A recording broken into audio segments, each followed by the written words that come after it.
All right, so welcome tonight. We're here at our second Uplifting Conversations. We have a panel of alumni on the topic of thriving in the workplace while queer, interviews, job searches, and advocacy. So I'm here with my coworker, Ben Cannon, in the Career Development Office. And at this time, I'm going to have the panelists introduce themselves. Paul, would you like to kick it off? Sure, I'm in the corner of my own screen here. I'm Paul Hotailing. I'm a Holy Cross class of '83. I'm currently professor of music and director of opera at the University of Alabama. That's Nick Saban's school, the Roll Tide School.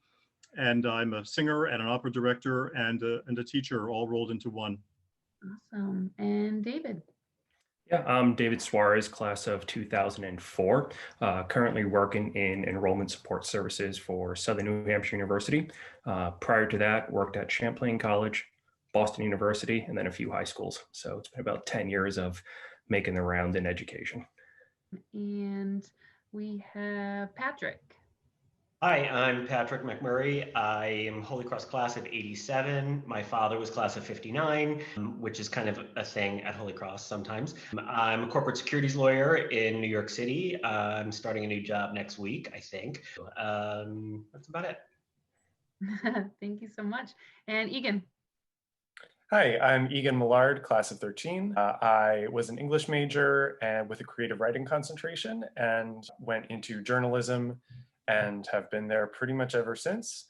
I have worked at daily newspapers in Alaska and Maine, and I am now living in Boston and working for the Episcopal Church's news service. Thank you so much. And my co-host tonight, Ben. Hi, everybody. Ben Cannon. I'm the Associate Director for Diversity, Inclusion, and Early Engagement in the Center for Career Development at the college. In this role since October, but this is my second go around at Holy Cross. I worked in involvement for 2 years from 2011 to 2013. So happy to be here. Thank you. So tonight, Ben and I are kind of going to be going back and forth with a series of questions for the panelists. Please feel free to pop in and share at your leisure. And for, again, the students and guests in the room, if you have any questions, you can direct message myself or Ben. You can drop it in the chat, or if you feel comfortable being recorded, share it aloud. And the first question we have, we touched upon it a little bit, but what is your 60-second elevator pitch of your career journey? With regard to being a gay man in the field, or just in general coming out of Holy Cross? Both and whatever you feel comfortable sharing. I'll just start briefly. 60-second elevator pitch. You know, I work in the arts. I'm going to be 60 years old next year, and it's interesting to watch diversity and inclusion in the arts. But again, at Holy Cross, it was easy for me. Coming out was not a thing. It wasn't easy for anybody in the early 80s and late 70s. But for me, I had a collection of artists in Boston. So that's where I first learned that it was like totally okay and to be a gay person, because I had the security of Boston. But I also had the cushion of being an artist and being in the arts, being in theater, being in music. But I watched a lot of my friends that I graduated with, either in the years before me or with me, who didn't have quite such an easy path, who went into work in accounting, or where coming out was a little different. So my journey out of Holy Cross was that I happened to be gay, but the bigger thing about me was that I was an artist and I was surrounded by gay people. It was the least interesting thing about me, but I was lucky in the early 80s. And some of my friends out of Holy Cross struggled a little bit more in their journey, depending on what kind of career and where they went, how conservative the environment was. But I'm delighted to know that things have changed so greatly at Holy Cross. It makes me very happy.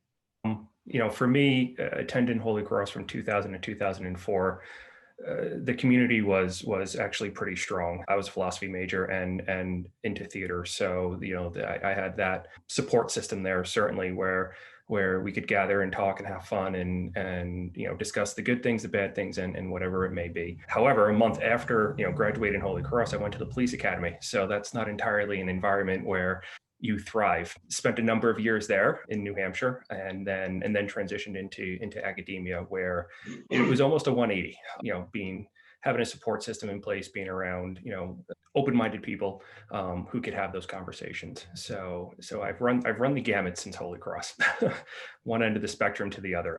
I guess for my career journey, I kind of fell into it, not quite by accident, but almost. I was sort of planning on going into more of a, I guess, literary type of writing career. Interned at a publishing house after college and didn't really like it, but then got an internship at New York Magazine and got into journalism. I think just because I'm such a curious person. What I love about it is there's so much variety and you're literally learning things for a living. And so I've always loved that about it. And I've used that, or it's taken me in some very different contexts. So being in daily news in a place like Anchorage, Alaska is very different from working at New York Magazine or then working at the paper in Portland, Maine. I think it's safe to say I burned out pretty quickly from daily journalism, and was, happy to move on from that. And I've found a good niche here with my current work, which is still journalism. It's still the skills that I've been honing for many years, but it's in a much more relaxed setting, a slower pace, better work-life balance. So I think I've found my spot. I'll jump in, my turn, I guess. So career journey, I graduated Holy Cross. I thought I was going to be an advertising executive. Nobody wanted me. I got into like a weird PR service firm. I did that for a couple of years. And for good or for bad, I went to law school mostly because my father is a lawyer and my uncles were doctors and lawyers. And I didn't think that I really had a legitimate life until I had a career like that. So not really the right reasons to do that. And probably also had a lot to do with being a gay person. I didn't, like many people of my generation, I didn't come out until after I had a graduate degree, which is my understanding of common, or was common back then. And then I was a corporate lawyer for a long time until I finally liked it. I became good at it, and I really didn't like it until I was good at it. And I'll throw this out because I was thinking about this. We didn't really prepare for this for anyone who's watching, so I didn't know what the questions were going to be. But two things jump out. Because I'm starting a new job next week, I was looking at my resume, and at the very, very bottom of my resume, it says that I was until recently on the board of the LGBT Bar Association of the City of New York. And I think that's the only thing on my resume that would indicate that I'm a member of the LGBT community. And I remember in 1997, when I was going from my first job as a lawyer to my next job as a lawyer, and I got recruited by a headhunter and I got put into this much bigger, fancier firm. And after I got the job, I said to her, my resume doesn't indicate that I'm a diversity candidate. And I was thinking, should I put that on there? And she said, no, I don't think that's going to help you at all. So I'm at a point now in my life where I have so much on my resume and I can stand on that. And I have worked very hard for the LGBT Bar Association, that it's an important part of my resume, as it's under sort of, speeches and boards and other stuff that you do. But anyway, I thought that was informative because this conversation is about not only being a Holy Cross person and not only being a gay person, but also being someone who's looking to enter the work world. Great. Thanks, everybody. Kind of a good segue there, Patrick, so thank you for that. So what advice would you give to students who are currently in search of an affirming workplace for our seniors or internship site for some of our underclassmen? I'll start. My perspective is so different, being of a very different generation, but in 1982, 83, again, my friends who were applying for jobs in business, I had a lot of accountant friends. They were not safe. They were not out to themselves, so they couldn't certainly go into a job interview and be quote unquote themselves, as we understand that term to mean today. But I think that there's a lot to be said for being honest and bringing yourself to an interview, but yet at the same time, you also want to get the job. I think if a gay person probably is not going to find themselves perhaps applying to an incredibly conservative environment, but it's always best to proceed with discretion. And you could use the word partner and just see how that floats. But I would also encourage anybody on the job market now to do a little research. If you're actually about to go into an interview, do a little bit of research on who you're going to be interviewing with. What is the company like? What is the culture of the industry, that particular environment? And to see, first of all, if that's going to be a place where you're going to be happy even if they did hire you, or are you going to be forced to remain closeted and silent? And if you use the P word or the partner word, or you're married, or you use the word husband or wife, or if you even use the word gay, is that going to be a difficult job for you to be in? So do a little research and try to be honest and be yourself, but have your antenna up, because we're still in a world where not everybody is welcoming, certainly more welcoming than they were in my generation. So that would be my advice. Do as much research as you can, be as honest about yourself as you think it's safe to be, but have your antenna up and know that the vast majority of people are welcoming, and who cares if you're gay, but there are still people out there in hiring positions that may not be as encouraging. I'm gonna speak actually on the other side of that just a little bit, because right now, my company's in a major hiring phase, and I've conducted 45 interviews in the last month, and I've actually had a number of people point blank ask at the end of an interview, as people do their questions, what is your LGBTQ community like? And I almost recommend, again, it's scary out there, but be bold, right? Like, if you come across somebody in an interview process that isn't as open-minded as you want them to be, then you find out right away. And it's better than maybe getting the job and taking that job and being in there and then finding out after. Right. I would agree with that totally. Try to find out what you can up front. I've been in the South for almost 15 years now, and that's still remarkably different from being in Boston. I was very aware, but I realized where I was living in New York City, and now I live in Alabama. So the attitudes down here are still very different than they are in a blue state or a red state. And I can tell you the cultures are very real if you're applying for a job in a red state environment versus back up in the good old North. Yeah, I would say definitely if you want to find that out beforehand rather than, just try and get the job and figure it out later. I haven't really experienced that on like a sexuality related issue, but I've definitely had, sometimes when you get far along in an interview process, you kind of get attached to the job and see it through rose-colored glasses. I've had that happen more than once.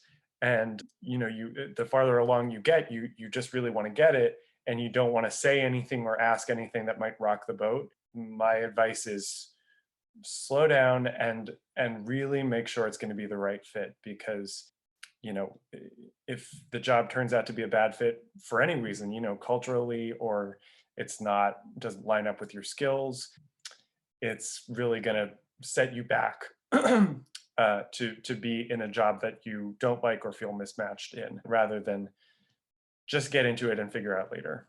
I agree with Paul about research. I agree with Egan about research, but I would take it as granular as you could, and not only with respect to LGBTQ issues, but I Googled every person who's on the panel right now this afternoon to have an understanding of who I was talking to. So while I was glad to hear you all introduce yourselves and say where you're working and what your path is, I already know that. And I think that any applicant should, and when I was interviewing, or often I told her I was interviewing last week, they give you a list of the names of the people that you're interviewing with. You Google those people, you find out who they are, because as I said, I'm able to connect with Egan because I went to school with two of his aunts, and I know that Paul was exactly 4 years ahead of me, so we don't have any people in common.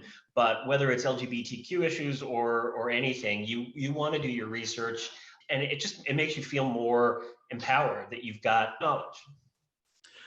And social media research. I mean, I just playing around, I've sent Facebook requests. Social media can be a very powerful thing, also a very powerful research tool. You can learn a lot. I spend a lot of time teaching my students, and I have a lot of gay students because I teach in the School of Music. You can learn a lot through social media, learn a lot about causes. You can learn a lot about politics and all sorts of things. But social media can be a very, very powerful research tool, a very powerful personal and professional platform. So what Patrick said, do research any way you can. Find out about people that you're about to go on an interview with. Google them, see who they're friends with on Facebook, see what commonality you have. I love finding somebody on Facebook and I realize, oh my God, we have 90 mutual friends. Who is this person? There's always a direct link or a contact. So I think that can be very, very powerful and very important to be armed with information, as Patrick said. Thank you all so much for that. And I think a few you kind of touched upon this, but how can you like tell if a workplace is inclusive or not? And what are some of those indicators that you look for to see if the workplace is inclusive of queer identities or other identities that you may hold? Well, I'll jump. It's easy for me because big law firms and Fortune 100 companies are so focused on that they all lead with it, and it's pretty easy to find. I don't know. I know, Egan, you worked in Anchorage, Alaska. I don't know what it's like in smaller places, smaller markets, or at smaller companies. I don't know what Episcopal News Services is like. Maybe you could speak to that a little bit. But from my perspective, it's super easy. It's super easy to tell because they all lead with it, and then you have to sort of figure out who might be lying. And you talk to people. You talk to people and try to get an idea. I'll share this. When I started at one firm many years ago, a top New York City firm, they had just had this news article about how it was anti-Chinese. There were people who were saying racist comments about Chinese Americans. And, I wasn't interviewing, I was brought over by a group. So I was sort of interviewing them if I wanted to join the group. And they all led with it. They were like, we're not racist, we're not racist. And I thought, what are you talking about? And then I read the news article. You have to look and you have to ask, sort of get underneath what they're leading with. Because I think for certainly, diversity and inclusion issues, everybody, all the big companies want to say that they are. It's hard to get underneath that. And also it's not, I don't think it's I don't know that it's organizational wide that's important. You want to find out, is the M&A group a bunch of good guys, or is the tech group a bunch of good men and women? I think it's, depending upon the size of the organization, it doesn't matter what the organization says. It matters what the 5 people that you're going to be working with feel like. Yeah, I think it really does depend a lot, what the indicators are. I think depends a lot on your field. It can be very different. For media, again, media and journalism is another field that is generally pretty diverse and, LGBTQ friendly. So I guess I think the place where I most encountered that was, or had some concerns, was going into the Anchorage Daily News, never having been to Alaska and kind of being not sure what, queer life was like there at all, let alone at this newspaper. And I think I was so just caught up with the adventure of it that I didn't really care, or not that I didn't care, but it wasn't a huge priority for me. And I think, I think you can tell a lot, even if you're, not looking into a company that is, a big company that has obvious, would have an obvious indicator like, our some kind of mission statement, or whether they participate in LGBTQ causes. Big corporations will often do that. But if you're looking at a company that doesn't have those obvious indicators, I think you can kind of tell by the people who are interviewing you, just how they're treating you and what kind of questions they ask, even if it has nothing to do with sexuality or identity. Do they seem like, thoughtful people who want diverse employees, diverse points of view? Are they looking for someone who is going to fit into the mold of a company culture, or do they want you for you? I think when you're talking to an interviewer, you can get a sense of what the company culture is like, whether sexuality and gender comes up or not.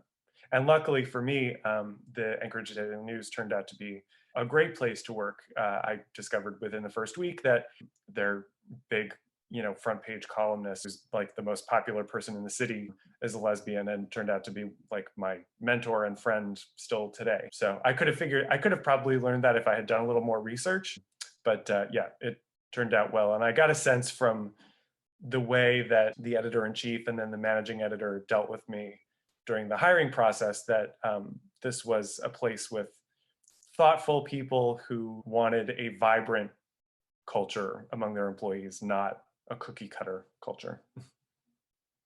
I don't really have too much more to add to this beyond the, doing your best to find out, but sometimes you just can't. Sometimes you just don't know. It's like people's politics that you don't really know what they're thinking. And so a lot of what I think I'd like to tell young people is hold on to your faith and your strength and your courage. Because while the world is greatly different from when I was coming up in high school in the 70s, when I first realized I was gay in the late 70s, you still need a little bit of caution and surround yourself by people who are going to make you feel safe. And that's easier in some communities, easier in some industries. Like I'm in the arts and Egan is in journalism, but there are still some industries out there and there are still some regions of the country where you're not going to be as safe. And unless you want to add a lot of advocacy into your job, find a job where you're going to be able to be yourself. And it doesn't matter whether what you dress like or whether you wear a lot of jewelry or whatever, you still want to feel safe in your life, personally safe, personally respected. Is it always easy to find out whether that environment is going to be there? Probably not, but I would urge everybody to be smart, be strong, but yet be yourself, but also be mentally and emotionally and physically safe, depending on what part of the country and what industry you're looking to get that job in. But I do like whoever said, nothing to lose. If you're in a job interview, ask, do they have, you can say something like, do you have domestic partner benefits? There's that generic term, domestic partner. And if they say, oh, absolutely not, and you tell by the way they turn their nose up at your use of that term, that may or may not be a place you want to work. Or maybe you'll be pleasantly surprised when they say, oh, I'm really glad you asked that. Yes, we do, in fact. So that's a good indicator these days of finding out how supportive a particular company might be, whether they offer domestic partner benefits, particularly a larger company. That's a great segue, Paul. Thank you for that. So could we talk a little bit about coming out during the job interview process? Do's, don'ts, is it necessary? Any advice that people have there? I think there are legalities. I mean, I'm not a human. I used to work for a law firm that supported my doctoral career in New York, and human development law and HR law and all that.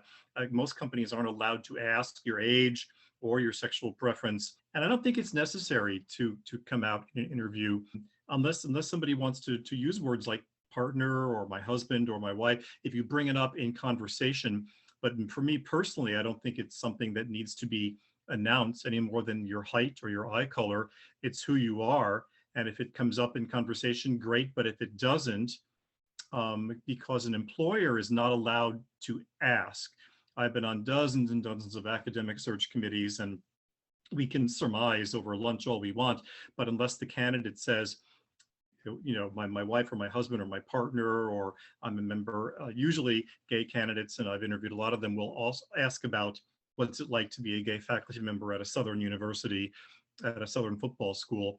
But I personally don't believe it's necessary to lead with, hey, how are you? Nice to meet you. I'm gay, any more than you would announce anything else about yourself. If it comes up, it comes up. It's part of who you are.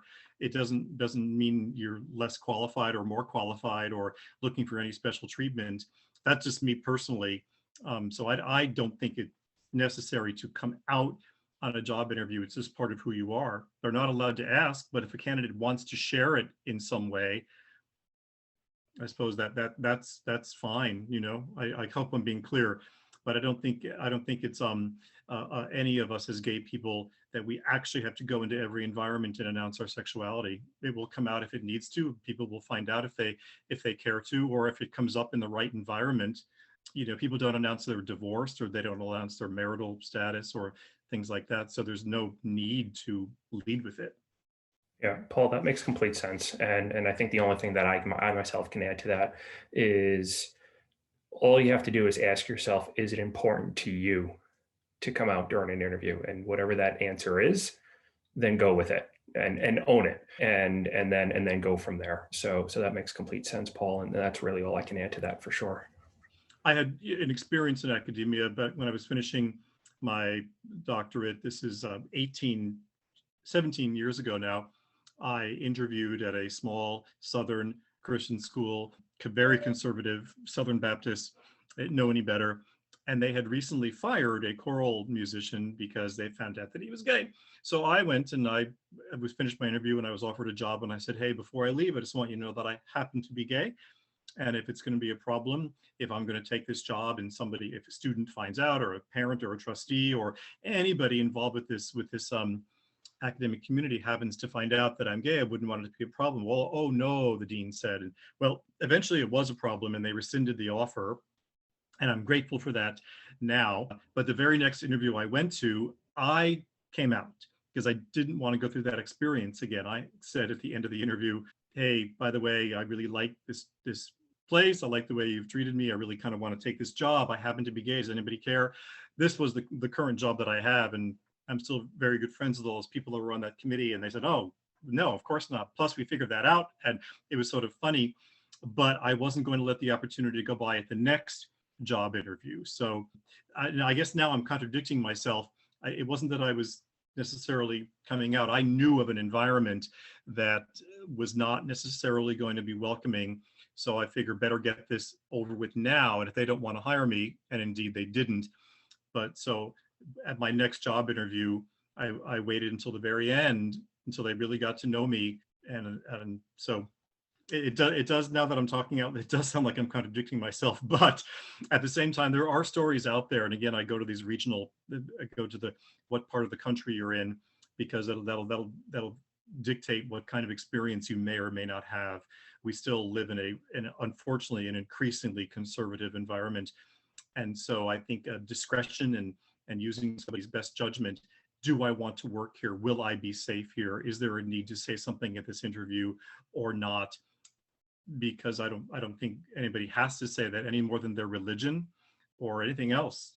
But again, I chose to do what I did 17 years ago because I just had this horrible, somebody else had just been fired because they found out that he was gay. So I said, well, here I am about to be offered a job at this same organization, this same institution. Do I want to go through that?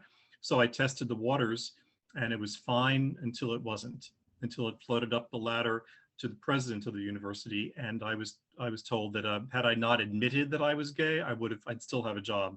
Well, I didn't want to work there anyway after that, of course, but it was because I admitted that I was gay. If I had kept my mouth shut, they would have been glad to have me. Coming out, I remember in my first couple jobs, it was always like the thing that kind of loomed over me as I was starting a new job or interviewing for one, like, okay, when's it going to happen? Am I going to do it now? What strategic term am I going to use? When's it going to happen? And as I've, gone through more jobs and gotten older, it's just something I don't think about anymore, which is a luxury that not everyone has. But ideally, that's the place everyone should get to. And I'm glad to be there. But yeah, for me, it's just something I don't think about anymore. I don't think about it either anymore. I know there was a time that I did, but I don't think about it. And that is a luxury. And I talked about this a little bit earlier, so I don't have a lot to add to this. But I guess now that I unmuted, one question I'll ask the team, because I was wondering back when I moved to that big firm, would it help me to lead with this as a diversity candidate? And, this headhunter said to me, no. And I had a friend in law school who had a very Anglo name, but she was raised in South America. And she put at the bottom of her resume, native Spanish speaker. And that was her way of sort of saying, I am a diversity candidate. And I thought, oh, isn't she clever? And I don't know, the way that I could do that now is by putting, as I do on my resume, that I was on the board of the LGBT Bar Association. I don't know if anyone else on the panel thinks that it could be to your advantage to lead with that or to make it clear. Again, from my perspective, I don't know that I don't think it helps me in my industry. I don't think they're going to go, oh, really? Oh, this is great. You know, a gay lawyer in New York City.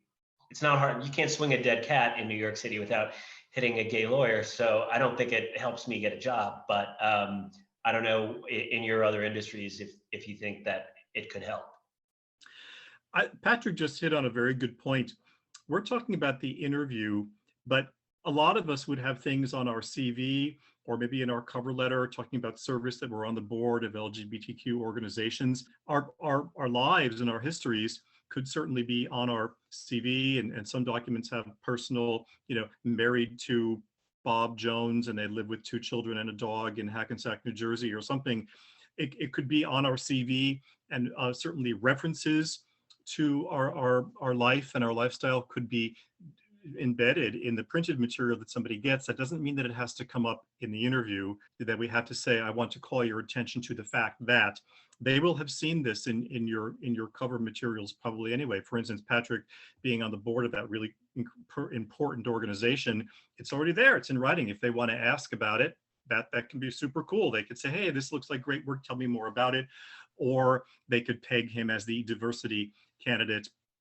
I work, again, I keep on talking, but I work in the South, and I can assure you that gay does not mean diversity in the South, particularly in large universities. Diversity means something entirely different. So I think that what you might share in your written materials can speak for itself, and can be very, very profound and important and honest and sophisticated, and be truthful to who you are. If you have experiences like being on those boards or being a member of an organization, or and then if there's something about your personal life in your materials, put it in writing. And if they want to come up and talk about it, or I hope that makes sense. But I think we're talking about, there's materials you submit to get your job, your cover letter and your CV. And then there's what may or may not be discussed, or what's necessary to be discussed at the personal interview. I'll be honest, it has never crossed my mind, talking about what's on a resume and how that information speaks about you in terms of diversity or anything. This conversation now is even enlightening me in this moment. So, and when I'm thinking of it, if I think of my LinkedIn profile, and Patrick, you may have already looked at it yourself, sir, but I don't think there's actually anything on there. And I have done a number of things. So that's definitely got me thinking now.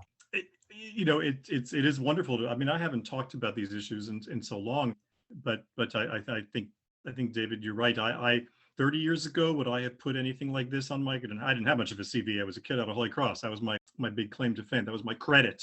And then I went into Boston to New England Conservatory. That's a great credit. That's an amazing. It is a great credit. It is a great credit. And then I went into Boston, where I was surrounded by gay people, and our problems had nothing to do with that. We were all just neurotic artists trying to have a career. But yet I did have this pocket of friends back at Holy Cross who struggled much differently than I did to come out. And I think my website, I think if you want to find out if I'm gay, people know I'm president. I'm media past president of a national organization, and in opera. So it's just, I've been very lucky to work in an industry where I was always welcomed. But if you didn't know me, you can poke around my Facebook page, and my current profile picture of my partner is in it. And there are things on my website that would identify my sexuality, but it doesn't come up in conversation. It's just part of who I am. It's part of my background. I'm very proud of it. But it is interesting to think about. I hope some of this is helpful to the young people on the call. Thank you all for that.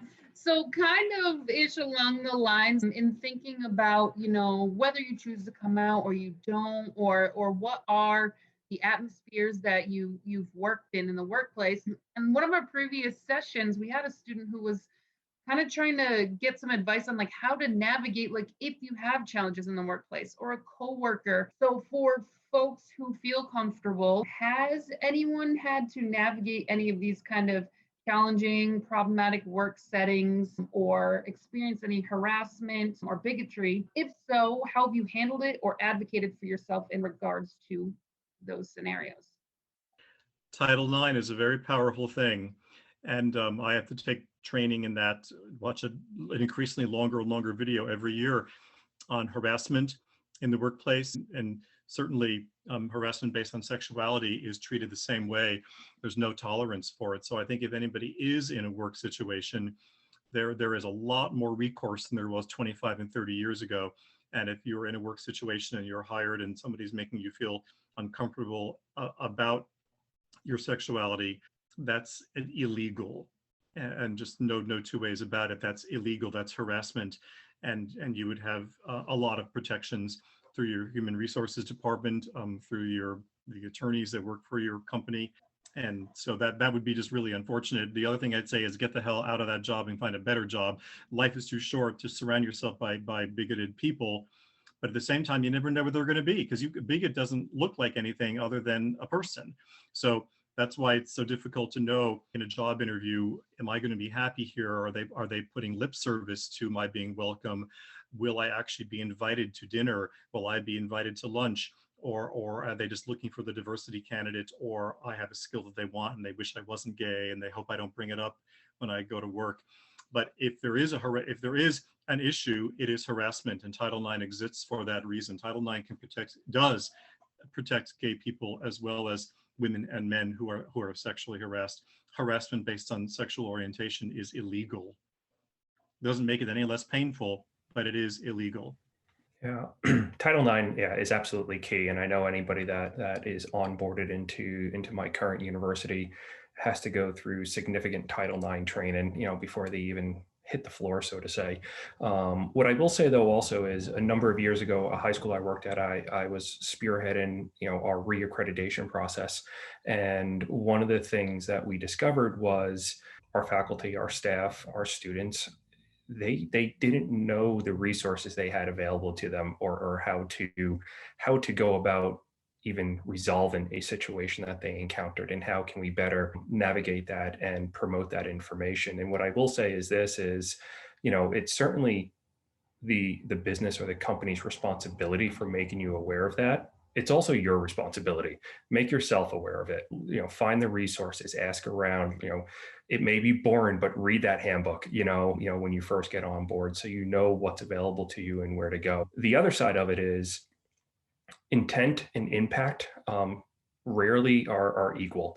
So, you can sit back, and if you're involved in a situation and you think this person's your friend and you're like, well, they didn't intend that. That's not the bar to measure things at. It's how it's impacting you. So take a hard look at that and then respond on that basis.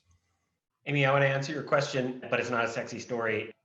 And I want to answer it from the perspective of, I think out of everyone on the panel here, I'm the guy who has the most conservative, has worked at the most conservative places, these bulge bracket investment banks and Wall Street law firms. And I've never, ever experienced any kind of sexual harassment or even wrong word. And it's an old boys network, and people laugh and cuss and say, off color things all the time. And the closest I can come to it is I can say I have colleagues who said they had 2, 3, 4, 5 years ago heard somebody once make an anti-gay comment about somebody. But again, I'm younger than Paul and I'm older than Egan, so I don't know how much that factors into it. But I'm happy to say that for people who are coming out of Holy Cross and who are looking to get into traditionally conservative industries, I think there's two things. I think that there's not only a heightened legal awareness, like the people who are just talking about Title IX, I kind of forget what that is, but just for day to day, I think, it's New York City where I live and work, and the world has changed, and it's a good world. I'm happy to say that I have never been sexually harassed, and I don't even know anyone who has been, to my knowledge. When you asked that question, one particular incident came to my mind. I would not say it was harassment, and it was not directed at me, but it was a momentary insensitive joke that I overheard someone telling someone else, although it was in an open newsroom and everyone heard it. And I was pretty upset in the moment. It was, I think, the kind of thing, and it was from a guy, and I can go into more detail if someone wants, but it was from a guy who was pretty much a jerk all around, and everyone kind of was annoyed by him. So it was not unexpected. but yeah, it was not directed at me, and it was sort of on the edge of like, yeah, someone probably should have said something, but it wasn't. I don't think it would rise to the level of harassment, but it was, yeah, definitely insensitive and inappropriate. I think the important thing was I knew that if I had wanted to say something and I didn't feel comfortable talking to him, I had other people, my coworkers and my supervisors, that I would have felt 100% comfortable going to them and saying, hey, this upset me. Can we do something about this? I think, you know, I think we touched on this earlier, feeling safe. You know, do you feel safe in a job environment? I think that a big part of that is knowing that you have either coworkers or hopefully your supervisors who you would feel comfortable going to with something like that and feeling confident that they would address it properly. I think one thing that's interesting is Patrick, Paul, and myself at some point in the last 50 minutes have kind of said at one point or another, like, we don't even think about it anymore. And I think that's just growth, right? That's the change in world and also ourselves. But what I do want to add to that is it's easy to feel stuck sometimes. Don't. You're not stuck. So there are options, there are outlets, there are people to talk to, there are resources. Or like Paul said, just get out. Leave the job. It can be scary leaving a job, but there's always another one. So always take advantage of those opportunities for sure. Let me share this. It just came into my head, and I think it's informative. So this wasn't harassment so much, but there was a time. It was right around the time I was at this one job where I was out to a lot of people, and I wasn't out to some other people. And this really great guy who was one of the partners at my firm, really, really nice guy, came around to encourage everybody to please donate blood, and came into my office and sat me down and said, it's very important for you to join this initiative that is happening right now in the cafeteria. And I said, I'll see what I can do. And I waited, I think, a day. And then I went into his office and I closed the door and I said, I want to tell you something. And I told him that gay men are not allowed to give blood in the United States, or that they don't take it. And I said, I was trying to tell him as a friend, even though he was my boss, but he was such a good guy. And it was interesting because it certainly wasn't anything like harassment, but I felt like it was the right thing to do, to let this person know that this company that we work for doesn't realize that they're taking their nicest guys and they're putting some people in a really horrible position. So I wasn't a first year then. I was senior enough that I felt that I could say this, and he was, shocked. And I'm sure that the policy was changed the next day.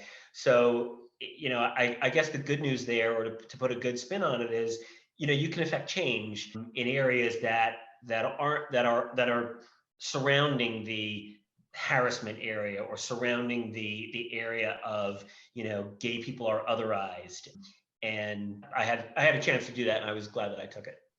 Thank you all for sharing. In respecting the time, I know we have about 4 or 5 minutes here. I want to open it up to folks. Is there anything additionally that you wish to share with any current students who are navigating their gender and their sexuality today in relation to job searching, internship searching, and that?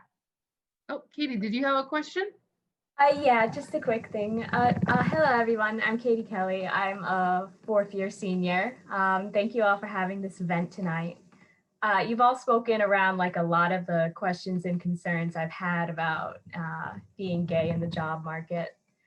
I guess one kind of question is like how you're preparing your own kids or the other children in your life, because I don't know how my parents have asked me before how they want to talk about me, or if I have a girlfriend, if they are comfortable, or if I'm comfortable with them mentioning it at work and stuff like that.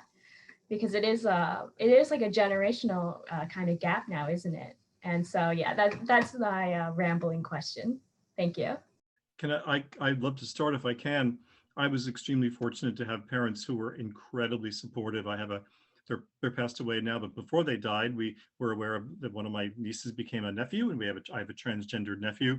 So I was super lucky And I know, again, I work with some young students. I don't have children of my own. I have 2 cats, but I do have students who still struggle to come out and are disowned by their families if they are, are known to be gay. I've experienced that several times in my current teaching position. So if you have a supportive family, I would say this to every young person: feel lucky, hold them, embrace them, and get strength from that, because that isn't always the case. If your parents are your allies, that is the first and greatest source of encouragement of your own self-worth.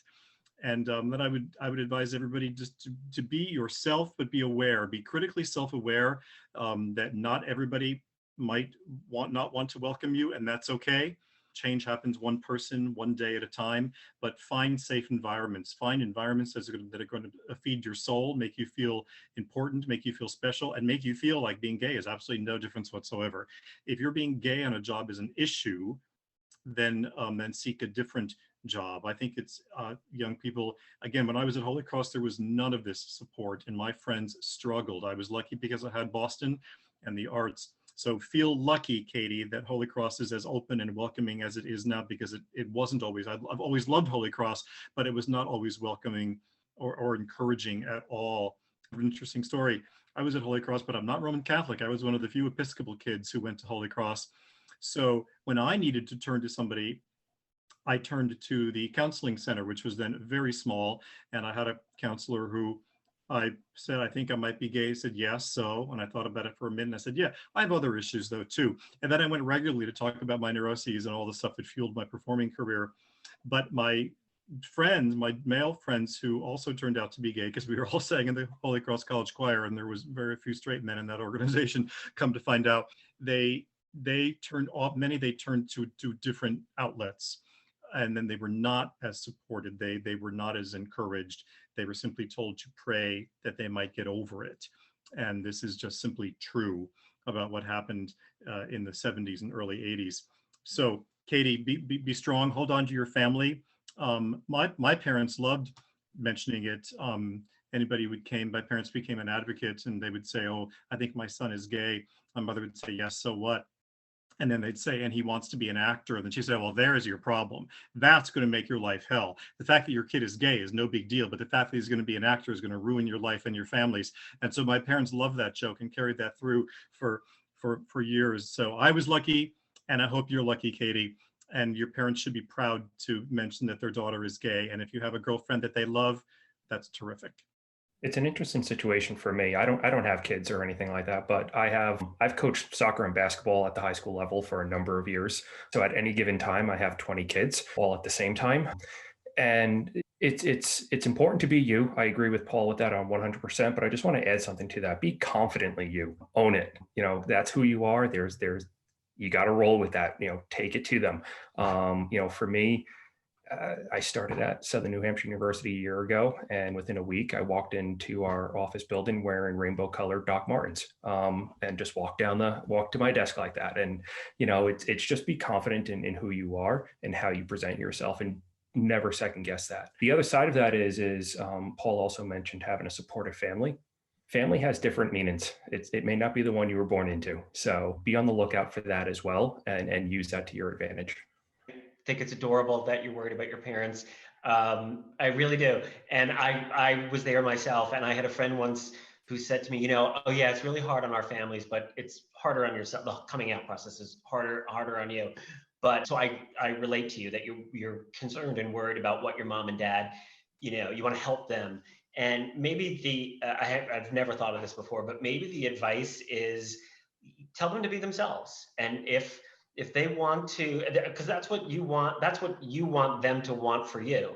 And if they're in a place where they want to say, this is my gay daughter who I'm proud of, then let them say that. And if they don't want to say that, if they want to say, this is our daughter, Katie Kelly, who went to Holy Cross and she's amazing, let them say that. But maybe, again, I think it's so great that you're worried about them and want to help shepherd them through this. And I think sometimes people just want to hear, just say whatever you want. It's going to be fine. And maybe by giving them that permission, it'll be easier for them rather than, laying out some things that they should or should not say. That question brought back a lot of memories for me, because when I came out, it was just a big fat issue in my family with a capital I. And it was this weird dichotomy, because I was having, like, my parents were, if I could go back now as 29-year-old Egan, I would have probably given everyone a very harsh lecture about, like, you guys all got this wrong, but I can't. What happened was, it was like both not discussed, not ever discussed in public, always walked around or tiptoed around, but discussed very intensely in private between myself and people in my family, and between other people in my extended family who I always knew were talking about me separately, privately with each other. It was like, once I came out, it was like the secret news that everyone was like playing a game of telephone. Like, I remember one of my aunts told me, and this was not long after I came out, and I was like 17, maybe 16, 17. Like, I didn't have a boyfriend. I wasn't like out. It wasn't super obvious. But and I had told my parents, and then like they had like, it just spread in these like private little conversations. And I remember within a few months, or within maybe later that year, and I had not told my grandmother because she was very old and very conservative, and I just wasn't ready for that, wasn't sure how she was going to react, just didn't want to do it yet. And one of my aunts informed me that not only did my grandmother know, that she had been told by her best friend, who was not even a member of the family, who like I had met maybe once or twice, did not know, had never even had a conversation with. And she felt that it was her duty to inform my grandmother that I'm gay. I did not know this woman. And I realize I'm rambling now, but it annoyed me that my family treated my sexuality as simultaneously something that is never discussed in public or just like walked around, but also something that's just intensely analyzed in private. So I'm glad that your parents have asked you that. My dad did eventually ask me, is it okay when people ask, can I tell them? And I said, yes. What I want is for it not to be an issue, for it to be neither avoided nor analyzed and treated as a secret. You know, and I now have a younger cousin who just came out, and again, it was kind of the same thing. Someone else told me, and I was like, but this time was different because it was one of my aunts who's very, very, very open and accepting, and is one of my favorite aunts. She told me really just to let me know, because I was very surprised, nobody expected it, that, you know, maybe he could use some support from me, and that maybe, you know, I could be like a role model for him. So in that respect, I was glad that that information was passed along to me. So I think it's all about figuring out what you're comfortable with, how you want other people to talk to you or about you. And sometimes it still happens. I've had this a couple times with my parents. We're past the point where it's a secret. They're not hiding it, but it's just like you walk right around it. And I've had this happen a couple times with my ex. So we were together for 4 years. We lived together. And I would sometimes occasionally hear my parents refer to him as my friend. And that really bothered me. And his mother also did that to us too. And I never had a conversation with them about that, because I was always so flustered in the moment. And I could tell that they were flustered. It was always, this is Egan and his friend, Bradford. And like, looking back on that, I should have said something. And I probably would have said something along the lines of like, you know, you probably wouldn't want someone to refer to mom that way. Like, she's your wife. It would be weird if someone called her your friend.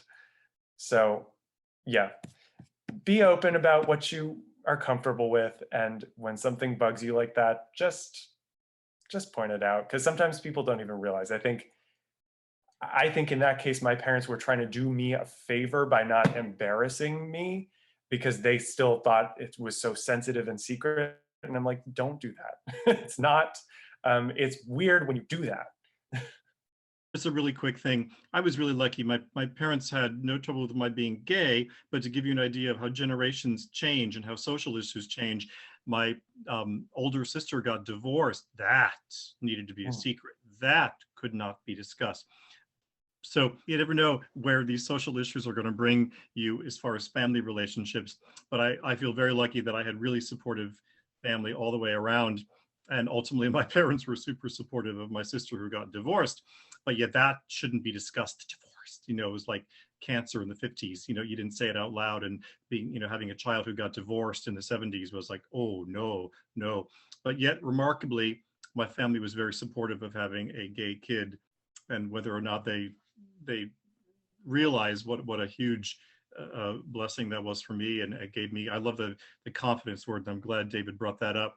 Confidence comes from both within, and of course you're at Holy Cross, and I think all of us on the screen would agree you're in a really good place. And despite the fact that it wasn't terribly open, there was no office, there was no rainbow flag anywhere on that campus in 1980, 81, 82, I can tell you that. But yet I still am very, very close to a remarkable set of people that I went to school with. So the commonality of the people that went to Holy Cross were good and kind and smart and intelligent. So feel lucky that you're there, Katie, and tell your parents they can refer to you any way they want to, as long as they can make you feel comfortable and honest and secure and all that. I truly, truly want to thank everyone for being here, and for the alums who are able to share their story with us tonight. I think the importance of storytelling is very, very powerful. So again, I just want to thank you all, and I'm happy to share this information with more students here at Holy Cross, and look forward to staying connected and hopefully seeing you all in person one day. But again, just a huge thank you for your time and sharing tonight.